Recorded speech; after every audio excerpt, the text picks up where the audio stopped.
Welcome to the Learning Pines YouTube. We hope this video helps. You start by prepping. This is where success is made or lost. Clean thoroughly with isopropyl alcohol, scrape old silicone, and let the area dry. Once dry, apply painter's tape to frame a clean edge. This prevents spread and saves cleanup time. Cut the nozzle at a 45-degree angle to match the bead width you need, then puncture the cartridge seal. Load the cartridge into a caulk gun and squeeze a small test bead onto scrap. You apply a steady, continuous bead along the joint.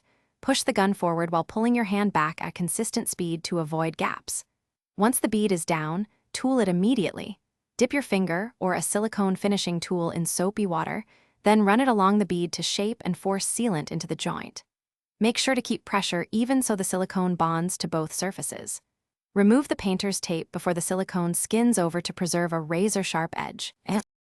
You must allow proper cure time, typically 24 to 48 hours, because only then does silicone reach full waterproof strength. Higher humidity often speeds curing. During that period, make sure the sealed joint is not stressed and stays dry, and ventilate the room to reduce solvent buildup. If you notice poor adhesion after curing, don't panic. Remove the failed silicone, clean the surfaces again with solvent, let them dry, and reapply. Using a primer on difficult plastics improves bonding and prevents repeat failure. Thanks for watching. Consider subscribing if we helped you.